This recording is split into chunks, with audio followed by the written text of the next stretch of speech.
Dear students, welcome back to the lecture series of Computer Design and Manufacturing। आज हम देखेंगे कि स्वयंसिद्ध प्रक्षेपण और 3D मॉडल क्या होता है, एसोनोमेट्रिक प्रोजेक्शन और 3D मॉडल्स क्या होते हैं। जब एक 3D कैड मॉडल बनाते हैं तब ऑब्जेक्ट को संग्रहित किया जाता है जिससे वस्तु के कोने, सतह और ठोस सभी एक 3D निर्देशांक प्रणाली के सापेक्ष परिभाषित किए जा सकें। हम इस तरीके से उसको ऑब्जेक्ट को हम सिंक्रोनाइज करते हैं कि उसका जो है एक्स वाई जेड तीनों एक्सिस पे हम उसको अच्छे से देख सकें। किसी भी दशा में वस्तु की एक दृश्य बनाने के लिए ऑब्जेक्ट के अपने दृष्टिकोण से घुमा सकते हैं। हालांकि कंप्यूटर स्क्रीन एक सपाट सतह है, एक फ्लैट सरफेस है, जैसे कि एक कागज़ की सीट हमारी होती है। तो कैड सॉफ्टवेयर दृश्य परिवर्तन का उत्पादन करने के लिए समान प्रक्षेपण का यूज करते हैं, जनरल प्रोजेक्शन का हम यूज करते हैं, और कंप्यूटर स्क्रीन पर ऑब्जेक्ट का 2D दृश्य बनाया जाता है और उसको सॉफ्टवेयर की मदद से हम उसको प्रोजेक्ट करके उसका 3D व्यू देख सकते हैं। अधिकांश 3D सॉफ्टवेयर विभिन्न प्रकार के प्रीसेट आइसोमेट्रिक देखने के निर्देश प्रदान करते हैं जिससे दृश्य को बदलाव करना आसान हो जाता है। कुछ कैड सॉफ्टवेयर हमारे होते हैं जो स्क्रीन पर आसान परिप्रेक्ष्य को देखने में सहायक होते हैं, जैसे कि ऑब्जेक्ट को घुमाने के बाद आप चित्र में दिखाए गए उदाहरण को आप दे सकते हैं। आइसोमेट्रिक व्यू में आप तीनों कोने देख रहे हैं, डायमेट्रिक व्यू में आप फ्रंट और साइड व्यू देख रहे हैं, ट्राइमेट्रिक में भी आप तीनों कोने देख रहे हैं। तो जो है हमारा एसोनोमेट्रिक प्रक्षेपण को वस्तु के उन्मुखीकरण ओरिएंटेशन के आधार पर हम 3 श्रेणियों में वर्गीकृत करते हैं। पहला सममितीय प्रक्षेपण जिसको हम आइसोमेट्रिक प्रोजेक्शन कहते हैं। दूसरा चतुष्कोण प्रक्षेपण, इसमें 4 व्यूज़ हम देख रहे हैं, तो वो हो जाता है हमारा डायमेट्रिक प्रोजेक्शन। और त्रिदात्मक जो प्रक्षेपण होता है ट्राइमेट्रिक, उसमें हम 3 व्यू देखते हैं। तो हम आइसोमेट्रिक में 3 व्यू देखते हैं और ट्राइमेट्रिक में भी 3 व्यू देखते हैं, लेकिन हमारा जो डायमेट्रिक है उसमें हम 4 व्यू के उसमें हम 3 व्यू देखते हैं, लेकिन उसका ओरिएंटेशन अलग होता है। अब आइसोमेट्रिक प्रोजेक्शन क्या होता है, सममितीय प्रक्षेपण क्या होता है? यह पहला सबसे सुविधाजनक प्रकार है। इस प्रक्षेपण में 3 अक्षों के बीच एक के कोण बराबर होते हैं। तीनों अक्ष जो होती है हमारा एक्स वाई जेड अक्ष जो होता है वो तीनों के कोण बराबर होते हैं। उन्हीं बराबर कोण पे उसका हम आरेख बनाते हैं। यदि हम एक घन को 2D सतह पर प्रोजेक्ट करते हैं तब जो है हमारे तीनों संलग्न फलकें की कई भुजाएं ए बी ए सी और ए डी बराबर दिखाई देते हैं। ठीक है, तो आइसोमेट्रिक प्रोजेक्शन हम किसी वस्तु के प्रक्षेप चित्र लेते हैं तब सभी प्रक्षेपण एक दूसरे के समानांतर हों और चित्र तल के 30 डिग्री के कोण पर झुकाव में हों, उसे हम सममितीय प्रक्षेपण यानी आइसोमेट्रिक प्रोजेक्शन कहते हैं। यानी आइसोमेट्रिक प्रोजेक्शन में सबसे इम्पॉर्टेंट बात क्या है कि जो हमारा कोण है वो 30 डिग्री के कोण पर हो, जो एक दूसरे के समानांतर हो, तो हम उस प्रोजेक्शन को कहेंगे सममितीय प्रक्षेपण यानी आइसोमेट्रिक प्रोजेक्शन। अब आइसोमेट्रिक प्रोजेक्शन को बनाने के लिए हमारे पास 5 मेथड्स होते हैं। Box method, direct method, 4 centre method और ऑफसेट मेथड। तो बॉक्स मेथड में हम क्या करते हैं कि ऑर्थोग्राफिक व्यू से माप लेकर वस्तु की लंबाई, चौड़ाई और ऊंचाई के अनुसार एक बॉक्स बनाते हैं। उसके बाद क्रमशः हम स्टेप बाय स्टेप वस्तु के आकार के अनुसार सममितीय दृश्य खींचते हैं। फिर तीसरे स्टेप में हम बॉक्स को हल्की रेखा द्वारा खींचते हैं और फिर वस्तु का आकार हल्की खींचने चाहिए। अब वस्तु की सही आकृति को हम खींचते हैं। यानी सबसे इम्पॉर्टेंट बात इसमें यह है कि हम उसका ऑर्थोग्राफिक व्यू लेते हैं और फिर उसको बॉक्स बना के अलग अलग स्टेप बाय स्टेप हम उसकी वस्तु की सही आकृति खींच देते हैं। दूसरा हमारा है डायरेक्ट मेथड। इस विधि से किसी वस्तु को बनाने के लिए ऊपरी और पार्श्व दृश्य दिया जाता है। टॉप व्यू को 45 डिग्री के कोण पर और पार्श्व को 15 और 75 डिग्री के कोण पर खींचा जाता है। ऊपर से जो वर्टिकल प्रोजेक्शन होता है, पार्श्व दृश्य होता है, साइड व्यू से 30 डिग्री के कोण पर प्रक्षेपण खींचते हैं। सभी प्रक्षेपण को सही ढंग से मिलाने पर जो दृश्य प्राप्त होता है, जो व्यू हमें मिलता है, वह सीधा मेथड कहलाता है यानी डायरेक्ट मेथड कहलाता है। तीसरा हमारा क्या होता है कि 4 सेंटर मेथड। 4 सेंटर मेथड में क्या होता है ये देखते हैं। इसमें किसी भी वृत्त को सममित खींचकर, सममित मतलब इक्वली खींचकर, सममितीय खींचकर, एक बराबर उसका डायमेंशन लेकर दीर्घ प्राप्त करते हैं। फिर गोल भाग के लिए इस विधि का प्रयोग करते हैं। इस विधि में वृत्त से परिमाप के अनुसार 30 डिग्री के कोण पर एक वर्ग खींचते हैं और फिर चारों भुजाओं के मध्य बिंदु को मिला लेते हैं। फिर चौथा हमारा है ऑफसेट मेथड। ऑफसेट मेथड एक सही दीर्घवृत्त खींचने की विधि है। इस विधि में वृत्त के परिमाप के अनुसार एक वर्ग 30 डिग्री के कोण पर खींचते हैं, फिर मध्य बिंदु पर चिन्हित करके उनको मिलाते हैं तथा ऑफसेट विधि से बिंदु लेकर वृत्त का सममितीय दृश्य आइसोमेट्रिक व्यू हम बनाते हैं। इसके बाद हमारे पास आता है कि हमारा जो है कुछ इम्पॉर्टेंट जो टॉपिक्स हैं, उस इम्पॉर्टेंट टॉपिक्स में हम सबसे पहले आते हैं कि जो हमारा पैरेलल और वन पॉइंट पर्सपेक्टिव प्रोजेक्शन क्या होता है, लंबकोणीय और वर्तनी विषयक प्रक्षेपण यानी ऑर्थोग्राफिक प्रोजेक्शन क्या होता है, सब डिस्कशन हम लोगों ने किया हुआ है। अब स्टेप बाय स्टेप कंस्ट्रक्शन का जो है ये भी आप लोगों ने देखा है। अब टाइप्स ऑफ ड्राइंग व्यू हम देखते हैं, जो अकॉर्डिंग टू द सिलेबस हमारा जो टाइप्स ऑफ ड्राइंग व्यू क्या होता है।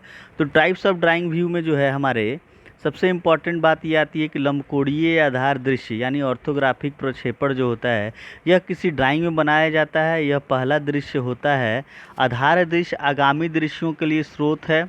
यह आगामी दृश्यों के लिए पैमाने और संरेखण को नियंत्रित करता है। हम ड्राइंग शीट पर किसी वस्तु का एक अधिक आधार दृश्य बना सकते हैं।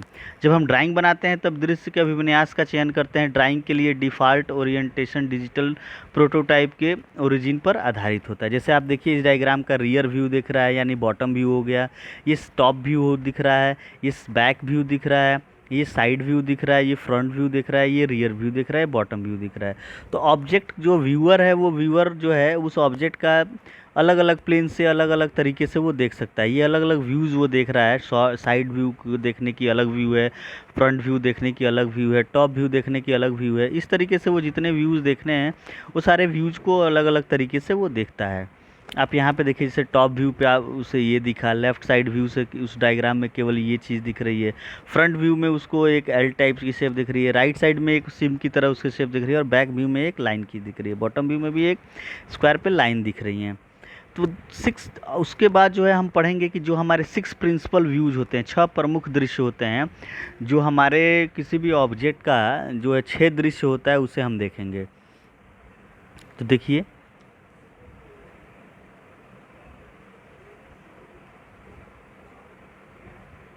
6 दृश्य में देखिए आपका क्या होता है कि 6 प्रमुख दृश्य में सम्मुख, शीर्ष, बाई पार्श्व, दाहिना पार्श्व, नीचे और पीछे का दृश्य होता है। यानी सम्मुख मतलब फ्रंट, शीर्ष मतलब टॉप, बाई पार्श्व मतलब साइड, दाहिना मतलब राइट साइड व्यू, नीचे मतलब बॉटम और पीछे मतलब रियर। तो ये 6 टाइप के जो हमारे 6 प्रिंसिपल व्यू हैं जो हम देख पाते हैं। 2D मीडिया पर इन दृश्यों को बनाने के लिए कागज़ का एक टुकड़ा या कंप्यूटर मॉनिटर पर का कल्पना करें कि सामने एक जो आपका दृश्य है सभी किनारों पर बाएं प्रोफाइल दृश्य के एक किनारे पर टिका है। अब उपरोक्त विवरण जो है एक्स वाई जेड समन्वय प्रणाली में अगर कोऑर्डिनेट सिस्टम में हम x y z coordinate system पर अगर आधारित है तो कैड में चौड़ाई हमारी एक्स अक्ष पर लेते हैं, ऊंचाई को वाई अक्ष पर लेते हैं और गहराई को जेड अक्ष पर लेते हैं। ये हम पहले डिसाइड करते हैं कि जो हमारा ऊंचाई, लंबाई और गहराई वो कौन कौन से अक्ष पर लेना है। तो कंप्यूटर एडेड डिज़ाइन में हमारी चौड़ाई एक्स अक्ष पे आती है, ऊंचाई जो है वाई अक्ष पे आती है और गहराई जेड अक्ष पर आती है। तो हम इसे जेड अक्ष पर हम हस्ताक्षरित कर देते हैं, इसको ट्रांसफ़र कर देते हैं। यह सभी कैड सिस्टम के लिए सार्वभौमिक रूप से सत्य नहीं है, लेकिन इसमें हम एक मानक का इसको हम एक मानक के रूप में प्रयोग करते हैं। हम एक स्टैंडर्ड मान लेते हैं कि हम एक्स एक्सिस पे जो है हम उसकी चौड़ाई रखेंगे, वाई एक्सिस पे हम उसकी ऊंचाई रखेंगे और जेड एक्सिस पे उसकी गहराई रखेंगे। ये हम एक स्टैंडर्डाइजेशन इसको मान लेते हैं। फिर जो है शीर्ष दृश्य को पता चलता है कि सामने के दृश्य की स्थिति स्थापित हो जाने के बाद वस्तु के शीर्ष की स्थिति क्या होगी। तो कैड के साथ वाई अक्ष नकारात्मक वाई देखने की दिशा में हो जाती है। लंबवत जेड और एक्स अक्ष दिशा के लिए लूप को देखकर शीर्ष में बनाया जाता है। आप ये इस डायग्राम में देख सकते हैं कि किस तरीके से हम इसके टॉप व्यू को बता रहे हैं, इसका फ्रंट व्यू क्या दिख के आ रहा है, इसका रियर व्यू क्या दिख के आ रहा है, इसका बॉटम व्यू क्या दिख के आ रहा है, लेफ्ट साइड व्यू दिख के क्या आ रहा है और रियर व्यू क्या दिख के आ रहा है। ये अलग अलग चीज़ें आपको जो है बॉक्स टेक्नोलॉजी से बताया गया है। ये देखिए इसमें भी आप देख सकते हैं फ्रंट व्यू उसका ये दिख रहा है, साइड व्यू दिख रहा है अलग, टॉप व्यू में अलग चीज़ दिख रही है। ठीक है, ऑब्जर्वर जो है इन्फिनिटी पे बैठा हुआ है तो उसको किस तरीके से दिखेगा, ये सारी चीज़ें आपको दिखाई गई हैं। अब हम बात करते हैं कि प्रोजेक्टेड व्यू क्या होता है, प्रक्षेपित या अनुमानित दृश्य क्या होता है। तो सहायक ऑक्सिलरी व्यूज़ हमारे क्या होते हैं। ऑक्सिलरी व्यू में आप देखिए कि जो ट्रू शेप हमारे ऑब्जेक्ट के है वो हम देखते हैं, इंक्लाइंड प्लेन पे देखते हैं, हम end of the inclined plane पे हम देखते हैं। ठीक है, इसके बाद जो है हमारे जो टॉपिक्स होंगे उसमें एक concept of SW, SE, NE और आइसोमेट्रिक दृश्य जो हमारे पिक्टोरियल प्रोजेक्शंस होते हैं। पिक्टोरियल प्रोजेक्शंस जो हमने इसके पहले पढ़ा, तो चित्रात्मक प्रक्षेपण को दृश्यों को प्रस्तुत करने के लिए उपयोग किया जाता है, जो कि व्यक्तियों द्वारा आसानी से समझा जा सकता है, जबकि उसे तकनीकी प्रशिक्षण और बहुदृश्य ड्राइंग के ज्ञान ना हो। पिक्टोरियल ड्राइंग में आँख को एक दृश्य में किसी वस्तु की कई फलकें दिखाई देती हैं। अपने सामने की किसी वस्तु को देखें, एक पेंसिल, एक रिमोट कंट्रोल, एक कंप्यूटर माउस, एक बाबल, एक हेड गुड़िया, कॉफ़ी कप आदि। अब इसको उल्टा कर दें तो हमको अलग तरीके से ये दिखाई देगा। अगर इसके बगल बगल से हम देखें तो कुछ अलग दिखेगा। हर बार जब हम इसको स्थानांतरित करेंगे तो हमें अलग अलग दृश्य देखने को मिलता है। जैसे अपना मोबाइल है, हम उसको फ्लैट देखें तो उसका पूरा स्क्रीन दिखाई देता है, अगर उसको साइड से देखें तो एक सीधी लाइन दिखाई देती है। तो उसी तरीके से अगर कागज़ के टुकड़े के केवल 2 आयाम होते हैं, क्योंकि वह सपाट है। यदि हम कागज़ के एक टुकड़े पर किसी वस्तु को बनाने का प्रयास करें तो हम देखेंगे कि खींची गई वस्तु बनाना आसान नहीं है। अब हमारा अगला जो टॉपिक होगा वो होगा प्रिंसिपल ऑफ आइसोमेट्रिक व्यूज क्या होते हैं। What is the principle of isometric views, यानी आइसोमेट्रिक व्यूज में हमारा जो क्या क्या जो है इम्पॉर्टेंट चीज़ है, कैसे हम उसको बनाते हैं।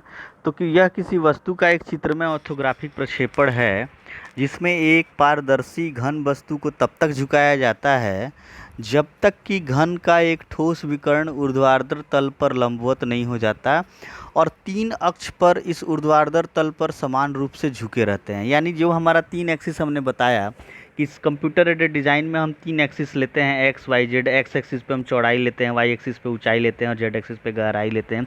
तो उसको हम तब तक झुकाए रहते हैं जब तक वो जो घन है, घन जो है को घन वस्तु को तब तक झुकाया जाता है जब तक कि घन एक ठोस विकर्ण ऊर्ध्वाधर तल पर लंबवत नहीं हो जाता। इस कंडीशन तक के लिए चित्र में देखिए आप ABCDEFGH करके एक हमारा घन है, आइसोमेट्रिक प्रोजेक्शन उसका हम दिखा रहे हैं। तो 35.16 डिग्री पे उसको हमने झुकाया, फिर देखिए आगे 35.16 डिग्री पे झुकाया तो उसका एक आइसोमेट्रिक व्यू बन गया।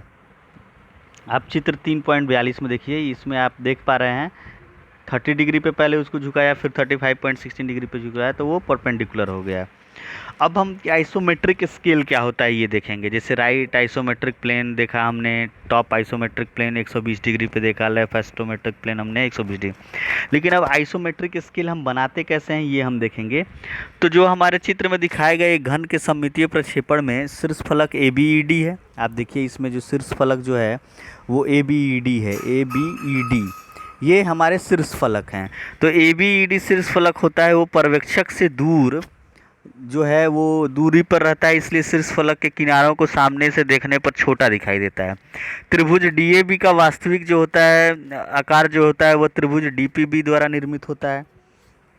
जो हमारा सममितीय स्केल आरेख के निर्माण से रेखा की लंबाई कुछ कम होने की सीमा को आसानी से मापा जा सकता है, इसलिए त्रिकोण DPA को पुनः उत्पन्न करते हैं जैसा कि चित्र में दिखाया गया है।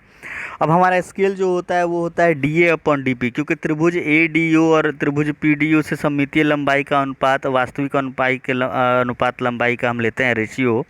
तो DA हमारा जो है वो सममितीय लंबाई आइसोमेट्रिक लेंथ है और DP जो है वास्तविक लंबाई है। तो इन दोनों का जब एवरेज लेते हैं तो cos 45/cos 30 डिग्री हो जाता है और ये हो जाता है 0.816। फिर जो है हमारा स्केल जो होता है वो होता है 0.816 का। अब इसे प्रोजेक्शन में हमारे लाइंस कौन कौन से होते हैं उसे हम देखना है।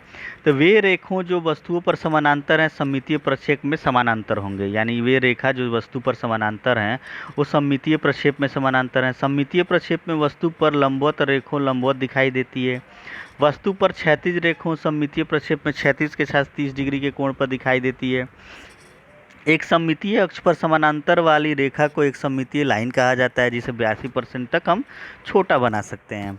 एक ऐसी रेखा जो किसी सममितीय अक्ष के समानांतर नहीं होती है उसे गैर सममितीय रेखा नॉन आइसोमेट्रिक लाइन कहा जाता है, तथा वह ऊर्ध्वाधर तलों के साथ उनके झुकाव अलग अलग होंगे तो गैर सममितीय रेखाओं के अगर किनारे का सीमा भिन्न होती है। यानी जब भी हम प्रोजेक्शन लाइंस खींचते हैं, प्रोजेक्शन लाइंस क्योंकि हम जो भी ऑब्जेक्ट का हम अगर व्यू देखें, जब हम व्यूज़ को देखते हैं तो हमारा क्या होता है कि वो प्रोजेक्शन लाइन से ही बनता है। जैसे हम प्रोजेक्टर पे कोई ऑब्जेक्ट को अगर दिखाते हैं तो जो हमारा मेन सिस्टम है जहाँ से हम उसको प्रोजेक्ट करते हैं तो वहाँ से एक प्रोजेक्शन लाइंस जाती हैं और ये प्रोजेक्शन लाइंस क्या करती हैं कि ऑब्जर्वर्स आई और ऑब्जेक्ट के बीच में एक रेज बनाती हैं। उस रेज की वजह से हम जो है ऑब्जेक्ट को अच्छी तरीके से देख पाते हैं। तो अब हमारे पास जो है आप डायग्राम में देख सकते हैं कि सममितीय प्रोजेक्शन कैसे हम बनाएंगे। आइसोमेट्रिक प्रोजेक्शन हम कैसे बनाएंगे। तो चित्र में एक आयताकार ब्लॉक को दिखाया गया है। देखिए आप, चित्र में एक आयताकार ब्लॉक है, एक लेंथ उसकी जो है 90 डिग्री है और ब्रेड्थ जो है 60 डिग्री है और हाइट जो है उसकी 30 डिग्री है। तो इसमें हमने क्या किया है कि एक दृश्य सेट करने का एक त्वरित तरीका पूर्व निर्धारित 3D दृश्यों में से एक को चुनना है। हम नाम या विवरण द्वारा पूर्व निर्धारित मानक ऑर्थोग्राफिक और सममितीय विचारों का चयन कर सकते हैं। यानी ये दृश्य सामान्यतः उपयोग किए जाने वाले विकल्पों का प्रतिनिधित्व करते हैं। जैसे ये आपने देखा जो ये बना हुआ है रेक्टेंगल, तो उसमें कौन कौन सा व्यू आपको देखना है वो आप डिसाइड करते हैं। उसमें देखिए कौन कौन से व्यू आते हैं। आइसोमेट्रिक प्रोजेक्शन में अगर हम कोई ड्राइंग बनाते हैं तो हमारा व्यूज़ कौन कौन सा आएगा। तो उसमें हमने अभी देखा कि यही कॉन्सेप्ट हम पढ़ रहे हैं कि what are the views which will be seen in different views. Object के डिफरेंट डिफरेंट व्यूज में हम क्या देखते हैं। तो उसमें टॉप व्यू दिखेगा, शीर्ष निचला बॉटम भी व्यू दिखेगा, सम्मुख मतलब फ्रंट व्यू दिखेगा, लेफ्ट मतलब बायां दृश्य दिखेगा, राइट मतलब दायां दृश्य दिखेगा, पीछे मतलब रियर व्यू दिखेगा। एनी आइसोमेट्रिक मतलब नॉर्थ पूर्व जो है उसका प्रोजेक्ट सममितीय दिखेगा, नॉर्थ वेस्ट मतलब उत्तर पश्चिम का आइसोमेट्रिक दिखेगा। इस तरीके की ये दृश्य देखने को हमें मिलेगी और इसे हम सेट करते हैं। यह समझने के लिए आइसोमेट्रिक दृश्य कैसे काम करता है, तो कल्पना करें कि आप एक बॉक्स के शीर्ष पर नीचे देख रहे हैं। यदि हम बॉक्स के निचले बाएं कोने की ओर बढ़ते हैं तब बॉक्स जो है साउथ वेस्ट आइसोमेट्रिक दृश्य से देख रहे हैं। यदि हम बॉक्स के ऊपर दाएं कोने की तरफ बढ़ते हैं तो हम इसे नॉर्थ ईस्ट आइसोमेट्रिक व्यू से देख रहे हैं।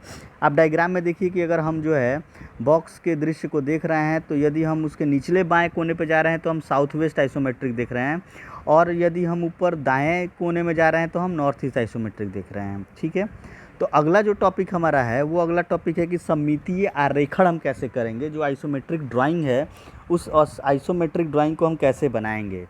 तो आइसोमेट्रिक ड्राइंग को बनाने के लिए जो है हमारा सबसे इम्पॉर्टेंट चीज़ है कि वस्तुओं का आरेखण सत्य सममितीय मापों में किंचित ही कभी खींचा जाता है, क्योंकि एक सममितीय पैमाने का उपयोग करना असुविधाजनक तथा कठिन होता है।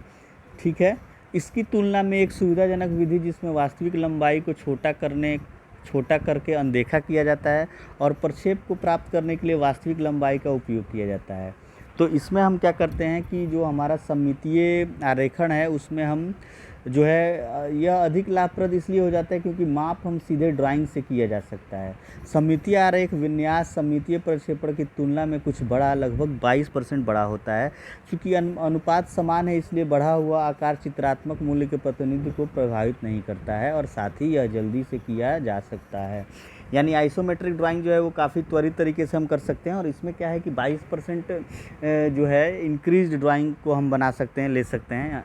जो इसकी जो एक्चुअल लेंथ है उससे हम 20% इंक्रीज लेके बना सकते हैं। तो आप देख सकते हैं कि जो आइसोमेट्रिक ड्राइंग बना है उसमें 100% लेंथ हमने लिया है, 100% विड्थ लिया है और 100% हाइट लिया है। लेकिन जब हम उसका आइसोमेट्रिक प्रोजेक्शन बनाते हैं तो 22% हम कम कर देते हैं, लेकिन जब हम आइसोमेट्रिक ड्राइंग बनाते हैं तो हम 22% ज़्यादा बढ़ जाते हैं। तो आप देख सकते हैं ड्राइंग में कि जो हम आइसोमेट्रिक ड्राइंग बना रहे हैं वो 100% पे अगर लिया हमने, तो आइसोमेट्रिक प्रोजेक्शन को हमें 22% डाउन करके हमने बनाया। जो आइसोमेट्रिक प्रक्षेपण हो रहा है 82% पे हो जा रहा है। ठीक है, उसमें फ्रंट व्यू देखिए कैसे दिख रहा है, उसमें साइड व्यू देखिए कैसे दिख रहा है। क्यों 100 है तो उसका 22 पर आपने इसको 80 कर दिया। अब बात आती है कि जो हमारा ये जो ऑर्थोग्राफिक दृश्यों में सममितीय ड्राइंग बनाने के लिए निम्नलिखित पद अपनाए जाते हैं। क्या क्या स्टेप्स हम फॉलो करते हैं कि जो हम आइसोमेट्रिक ड्राइंग जब बनाएंगे तो what are the steps we are going to follow. तो पहला जो हमारा स्टेप है वो पहला स्टेप ये होता है कि दिए गए दृश्यों का अध्ययन करते हैं। We study the views of the object और मुख्य आयामों और ऑब्जेक्ट की अन्य विशेषताओं पर ध्यान देते हैं और जो उनके इम्पॉर्टेंट जो कैरेक्टरिस्टिक्स हैं उस पर हम ध्यान देते हैं। सममितीय अक्षों ए को ड्रा करते हैं। सबसे पहले हम सममितीय अक्ष जो हमारा आइसोमेट्रिक एक्सिस होता है उसको हम ड्रॉ करते हैं। फिर सममितीय अक्ष बी के साथ उस सत्य माप मानों को चिन्हित करते हैं। जो हमारा ट्रू वैल्यू है, जो ट्रू मेजरमेंट है उसको हम उस पर चिन्हित कर लेते हैं। फिर चौथे स्टेप में हम सममितीय अक्षों के समानांतर रेखों को खींचकर उपरोक्त चिन्हों को ई से गुजरते हुए हाउसिंग ब्लॉक को पूरा करते हैं। क्योंकि हम ब्लॉक वाइज इसको बनाते हैं तो आप देखिए कि ई से गुजरते हुए हम इसको ब्लॉक बना देते हैं। फिर पांचवा जो होता है हाउसिंग ब्लॉक डी के 3 फलक पर ऑब्जेक्ट की सभी विशेषताओं के प्रमुख कोनों का पता लगा लेते हैं। हम तीनों कोनों का पता लगा लेते हैं। अक्षों के समानांतर रेखों को खींचकर उपरोक्त बिंदु से गुजारकर दृश्य किनारे ई को काला करके ऑब्जेक्ट की सममितीय ड्राइंग प्राप्त कर लेते हैं। पहले हम XYZ एक्सिस, आपने देखा XYZ एक्सिस में सबसे पहले क्या किया, ए को ड्रा किया। ए को ड्रा करने के बाद हमने बी को ड्रा किया, उनके सारे मापों को चिन्हित कर लिया। सारे मापों को चिन्हित करने के बाद जो हमारा जो इम्पोर्टेंट जो कैरेक्टरिस्टिक्स है उसको ड्रॉ कर दिया। उसके बाद जितने उसके किनारों से बिंदु को गुजर रहे हैं उन सबको मिलाया, और तब जाके वो हमारा आइसोमेट्रिक व्यू जो है बन जाता है। आप देख सकते हैं आइसोमेट्रिक व्यू से बने हुए जो भी हमारे कुछ इलिप्स हैं, कुछ सिलेंडर्स हैं। फिर नॉन आइसोमेट्रिक लाइंस में हम इन सब चीज़ों को फॉलो नहीं करते हैं। ये इस प्रकार से एक रेखाओं को प्रक्षेपण उनके अंतिम बिंदु का पता लगाकर खींचा जाता है। ये नॉन आइसोमेट्रिक व्यूज़ हो गए। अब हमारा सबसे इम्पॉर्टेंट आता है कि जो हमारा डिफरेंस है आइसोमेट्रिक व्यू और आइसोमेट्रिक प्रोजेक्शन में, वो क्या चीज़ होता है।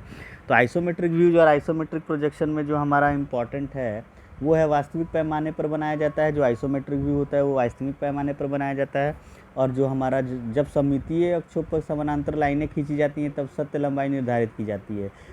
और आइसोमेट्रिक प्रोजेक्शन में क्या होता है, सममितीय स्केल पर बनाया जाता है, ड्राइंग टू आइसोमेट्रिक स्केल। और जब रेखा सममितीय अक्षों पर समानांतर खींची जाती हैं तो वास्तविक लंबाई 0.81 हो जाती है। अब हम अगले लेक्चर में ये पढ़ेंगे कि सममितीय मेथड्स को हम कैसे कंस्ट्रक्ट करेंगे। Thank you.